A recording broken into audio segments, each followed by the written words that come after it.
Hi, I'm going to try to give you a very brief overview of Crate Pro 6.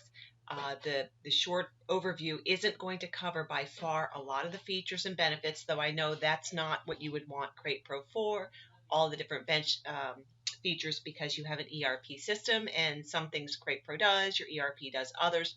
So I'll try to focus on keeping it pretty concise. If you have any questions, I can try to create some more videos for you guys until we eventually get our formal ones. Crate Pro 6 is written over here with modules on the left-hand side. All right, the projects module is similar to your accounting system where you provide quotes. This information, which would be your designs, your costs, and so on, can be exported as a flat file, CSV, tab, HTML, which can be imported into different systems. In the design module where you would create your designs, there's also a details tab. And in the details tab, there is a pieces report and there's also a materials report. Each one of these also allow you to export these materials for use in different systems. Crate Pro offers a lot of export features, unlike Crate Pro 5, into flat files. So depending on what you're looking for, there's a good chance there's already an existing export for it. For some of our other companies who have larger orders, they have purchased specific custom exports. We're not doing that right now because we have a lot of work and we're really behind getting the documentation done. But that is something that would be on the table as we're using the program. Now, I did send to Luba the link to the Crate Pro styles on woodencrates.org.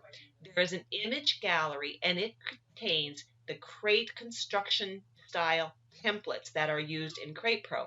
They're broken down into the different categories and they are based on international crating standards of construction methodology, meaning there are certain methods of construction when you're using light duty styles. There's other when they're medium and there's different for heavy duty.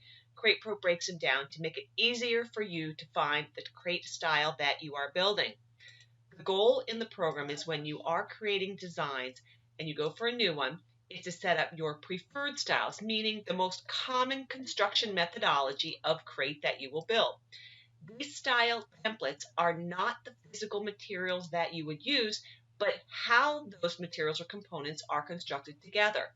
The actual materials that you use are configured in material groupings, which you will set in your preferences. I'm in the preferred tab, and most companies will have between 2 and say 18 style templates in this list. You can always go to the full crates, but there's about 300 different style templates here in this list, which some of them are so incredibly close to other ones, you may end up finding that if your users are trying to quickly select styles, that they'll mix them up and they will select the wrong one.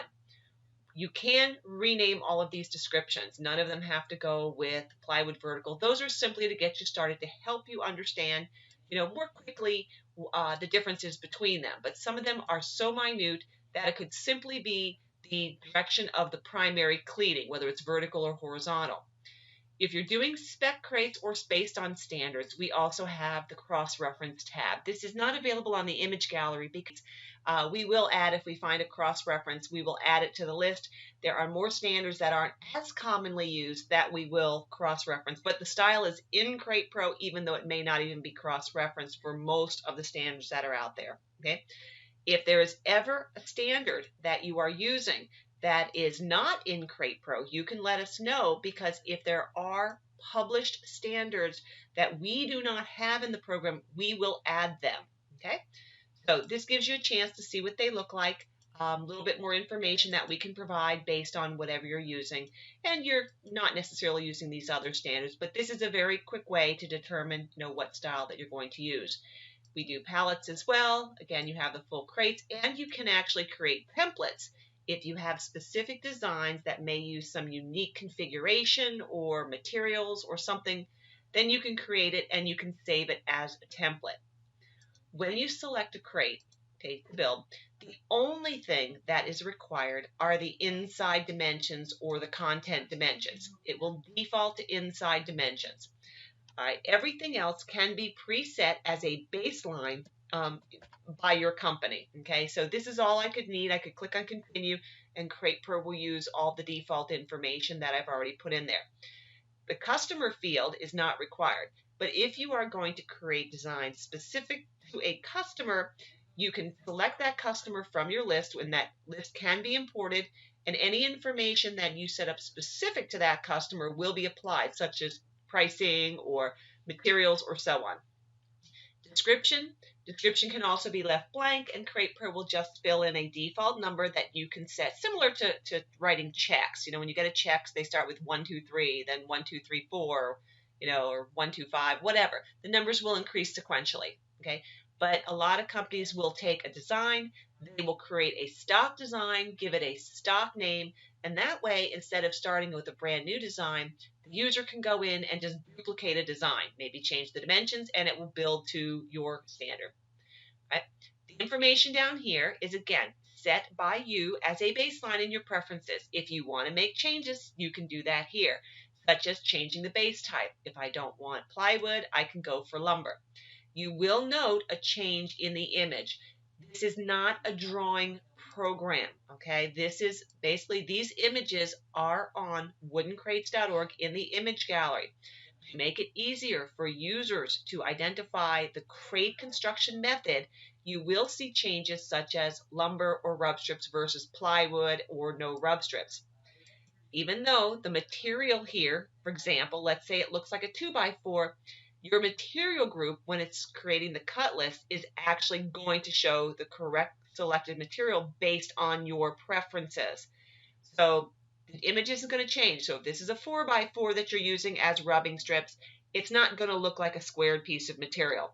If this is a 2x4, for example, for your skids or runners, it is not going to change to show something that's flat or on edge. The images themselves are static except for these base modifications. The materials that are being used are based on material groups. For every style family, meaning all light-duty ply styles, light-duty lumber styles are a second style family, medium-duty ply styles are a family, have 5 unique material groups that give you the ability to build the exact same construction methodology crate, but use different materials, okay? Same concept with the rest of this information. If it's blank, it's because you set your default preferences to be blank. You can set up packing material groups, so if you commonly use certain internal packing materials, you can set it to pre-fill in that information. If you have a common closure condition for this kind of style family of crate, you can set that closure condition. Same thing with the other information. You can preset these that your users or designers can very quickly change that. I'm going to skip these tabs for now so we can quickly create a design. CreatePro is now going to go through your modules and look at your baselines and your preferences and spit out that crate. From here, you can go ahead and make additional changes. The goal is to tweak this or set things up so accurately based on your initial baseline that you are making fewer to no changes. But being a custom creator, don't be surprised if you do make changes each time you create a design. It all depends on how you set it up and exactly what you're looking for. Now, this yellow here is telling me that I am using I'm using material that is not heat treated because I have turned on my export notification, because CreatePro can also manage your ISPM reporting if you choose to. I'm just going to turn that off. It's not going to tell me other material to use. It's not going to go ahead and swap things out when I don't want it to. It's just giving me an indicator. Right? I can go through and I can make any changes that I choose to. Everything in these white boxes is modifiable. My list of materials can be changed. I can change any of my lumber. My supporting cleats that are being placed are directly related to the settings that I put in my preferences. And so it's going to build based on that first.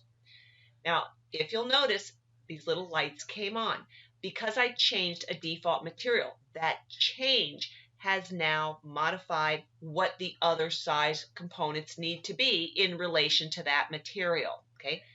So I can click on any of these little lights, or I can click on the Rules tab. It takes me to the exact same place to see, okay, what's being affected. And you can see it's very minute. I went from a 1/2 inch ply to a 1/4 inch, so it's very minute. But quickly, I can have CreatePro run the rules, and it will recalculate those materials. Any panel that is lumber, however, I do have to go to the panel tab and manually run the rules. Okay? All right. The program also allows for a great deal of exporting. I'm not sure if you guys would use it for pricing, but you can set it up to calculate your costs, your profits, your markups, your times. And again, a lot of this will need to be tweaked because you are getting common defaults. There's a details tab which allows for exporting of a pieces report. It exports into flat files like CSV, HTM, TAB. There's a lot of different flat file formats in case you use it for other systems. There's a materials report. CratePro actually will give you the actual usage and a waste factor. The program that you get, the waste factor is based on all of the beta companies in North America, of which there were probably, I think, about a little over 50 of them. So these may not match you. In inventory, of course, you set the waste factor on your own materials if you choose to use CratePro to see what your actual waste and plus waste. And that again controls your costs. And if you have an ERP system, you may not use it for that. Okay.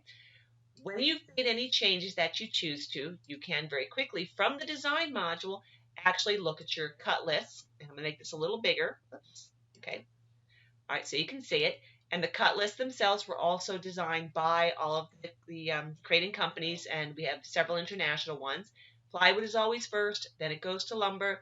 They start with the largest cuts and they work it down to the smallest cuts. It's a fast way to see exactly what you're designing or if you need to make a change quickly. If you have assemblers, there's cut lists by panel, which are the same way, little check boxes to check things off as you are going through. Diagrams. So when you print out the style diagram, it's showing the construction methodology of your crate. But I do want to emphasize, this is not a drawing program. You can additionally save your own images into CratePro just by going to the Pictures tab and adding your pictures, adding any notes, and this can print out on an 8.5 by 11 sheet of paper. Okay? All right. Normally, when people are using the program, they would place anything they have created on a project. They would just create a new project. They would enter the customer or preferred customer or, whatever it is. And then they would go ahead and they would add that particular order, okay, to the crate, whatever it is that they've made. They can change the quantities here. And the idea of the projects, even if you're using an ERP system, is that you may have stock designs, stock crates, stock anything else, or templates or anything that you want to have placed on here, okay? And that way you're getting totals for the entire order. You have the ability to export this information directly again into an ERP system depending on the information that you would like to get, and that would have to be discussed. You can print right from here all of your cut lists, anything that you need, quotes, and so on. You do see quote and invoice here, but this is not an accounting system, okay? Even though our developers have generated accounting systems for other companies, we're not using CratePro as an accounting application, okay? All right, a lot of reports come out of the project. So a lot of people choose to use projects. It just works real well. The inventory comes pre-filled in with about 300 different items, common items to build crates. This is not your on-hand inventory. This is simply material that you might use to build your crates. Part of your setup is to remove anything and make inactive what you do not use, and to add anything new that is not currently in the inventory. And of course, you can change the names and so on, okay? And this way, you'll have them available to swap out when you change your crating designs. Okay? The users are your staff.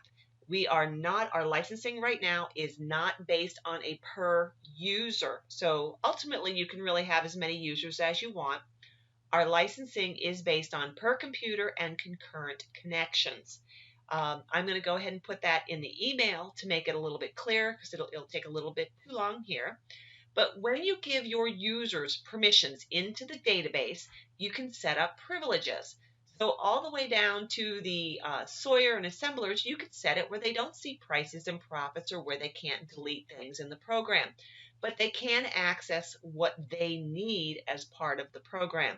So it gives you a lot of control. They have their logins and passwords, and there is a benefit to doing this.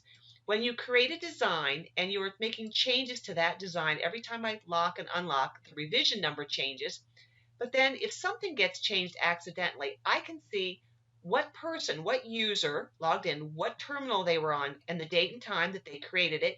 And every time it's locked or unlocked, I can see some basic information. So all of a sudden, if on this particular order, the pricing changed or the weights changed, then I can see who was the person who made those changes and then check with them to determine, okay, what changes were made. So you're not in the dark when something got locked or unlocked, and that's all right here. Okay. Preferences is a fourth module that gives you, again, more control. If you're not using Crate Pro for costing or pricing or any of that, then this really isn't going to matter. But a lot of companies, even with ERP systems, like to kind of balance it out and check their costs and compare it against to their other calculations to see, hey, how accurate, how close we are. It can be very beneficial. If not, you can completely ignore this. The times for doing your crate is broken down into a lot of different components. One, you've got some general times that are set. Now, this is kind of based on a medium size level of a crating shop, okay? So you may have to tweak the times up and down based on your particular shop. But not only are these times taken into account to determine how long it takes to do something, in inventory, every one of the materials also has a cut time or assembly time or so on associated with it. So we're going into multiple locations in Crate Pro besides the times here. You also have times in inventory, and you have something called influence factors that all are designed to help get your times extremely accurate based on your company. Construction, one of the most important things is that when we go through and help you find your preferred styles, however many there are, is to then set up the most common baseline materials you want to use to build those styles. You have them broken down into 5 different categories, and each separate style family gives you 5 unique categories. Okay? So it's very important that what's included with your purchase of the Crate Pro is the training and configuration. We do 1-hour sessions to help you get it set up and configured. Most companies get about 3 or 4 of these, and then they have a confidence level of making the tweaking and changes that they'll need to do further as they're using the program until it's where they want it to be. Then after that, we can do like 5 or 6 different user training sessions, though I've already found that when you set up your default settings, we don't need that many because your users start to say, hey, these are what I expect to see. I need need to make fewer changes than they would expect.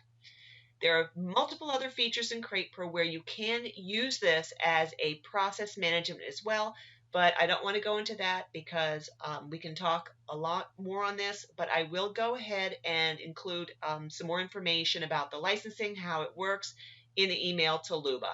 Thank you.